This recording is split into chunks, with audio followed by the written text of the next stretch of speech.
ফকিৰাগ্ৰাম সমষ্টিৰ ৰাস্তা-ঘাট উন্নয়নত অধিক গুৰুত্ব সমাজসেৱক সুকুমাৰ দেৱনাথৰ। ব্যক্তিগত ধনেৰে চুকাপাৰা গাঁৱত ৰাস্তা পকীকৰণ কৰাৰ লগতে কালভাৰ্ট আদি নিৰ্মাণ সুকুমাৰ দেৱনাথৰ।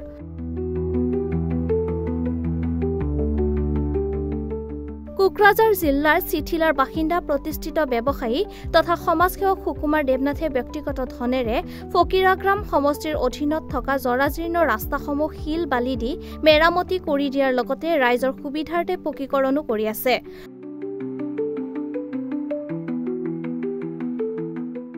চুকাপাৰা গাঁৱত কেইবাটাও ৰাস্তাৰ শিল বালি দিয়াৰ লগতে পকীকৰণ কালভাৰ্ট নিৰ্মাণৰ কাম কৰিছে সমাজসেৱক সুকুমাৰ দেৱনাথে।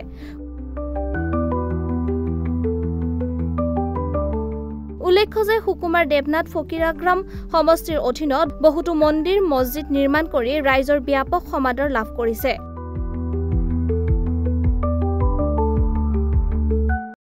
চুকাপাৰা এই জয়গুৰু মন্দিৰৰ সন্মুখত এটা মানে চুকাপাৰা 2 পাৰ্ট 2 এইটো এটা গাঁও আছে, কমচে কম 20-25খন ঘৰ আছে।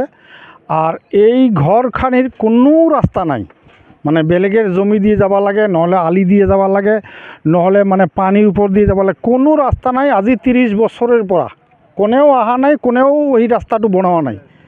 তাত সিহঁতে সব মিলি আমাৰ তাত গৈছে। মই শ্ৰী সুকুমাৰ দেৱনাথ মোক কৈছে, দাদা আপুনি যদি আমার 30 বছরের মানে অসুবিধার বস্তুটো যদি আপনি ঠিক করে দিয়ে রাস্তাটো, তেনেহলে আমি খুব ভাল পাম।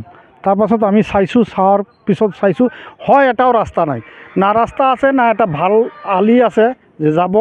মাঠ আৰু পানী হ'লে, অলপ পানী হ'লে মানে ৰাস্তা বন্ধ। সেইকাৰণে আমি এটা কালভাৰ্ট মানে ডবল চুংগি দি এটা কালভাৰ্ট বনাই দিছোঁ আৰু কালভাৰ্টটো RCC কৰি দিছোঁ। আৰু সেই ৰাস্তাখানি মোটামুটি 1 কিলোমিটাৰমান হ'ব।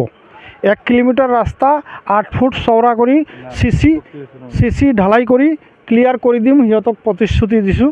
তো সিহঁতেও বহুত খুশি হৈছে আৰু কৈছে, দাদা আপুনি আগন্তুক দিনত আপোনাক আমি হেল্প কৰিম, আপুনি আমাক হেল্প কৰিছে, আমি আপোনাক হেল্প কৰিম।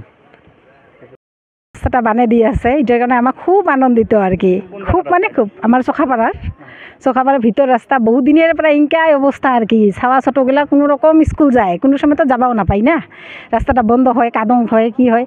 তো বহুত GM তো আসিল, দেখিল, যায়, খালি আসে আর যায়, দে তো না, তো দে নাই। তো এইবার দেওয়ার কারণে আমার খুব সুখী আর কি। হ্যাঁ, আমার একদম 100% শিওর যে আমার স্যারের কারণে হয়ে দিবি আর কি, যিখিনি পাই আমার তরফের পৰা ইলেকশনত আমাৰ খাটিও দিবি দৰকাৰ হইলে, এইটাই আৰ কি। আৰ ভাবি যে স্যাৰ জিতুক, এই দাদা জিতুক আমাৰ ফালেৰ পৰা আৰ কি, ফালেৰ পৰা 7 নং সমষ্টিত দাদা জিতাটা আমি কামনা কৰি আৰ কি। হ্যাঁ, সুকুমাৰ দেব। এইটো মানে বহুদিনৰ কাম, মানে কোনেও কৰি দিয়া নাই। তো এইবাৰ কোনো ৰকম আমাৰ এই যে দেৱনাথ ছাৰে দয়া কৰি আমাক কামটো কৰি দি আছে। তে আশা কৰোঁ, বতৰটো খাৰাপৰ কাৰণে কামটো অলপ হেৰি হৈ আছে, পলম হৈ আছে। এইটো হয়তো সোনকালে হ'ব আৰু কি। কেনেকা মানে আমিতো খুব আনন্দ পাইছোঁ। আনন্দ এইকাৰণে পাইছোঁ কাৰণ আমাৰ লোকেল মানুহ, ওচৰৰে মানুহ, আৰু লগতে নিজে কাম কৰিব বুলি ইচ্ছাকৃতভাৱে আমাৰ আগত প্ৰকাশ কৰিছে। গতিকে তাৰ কাৰণে আমি তাক যথেষ্ট ধন্যবাদ জনাইছোঁ আৰু কি।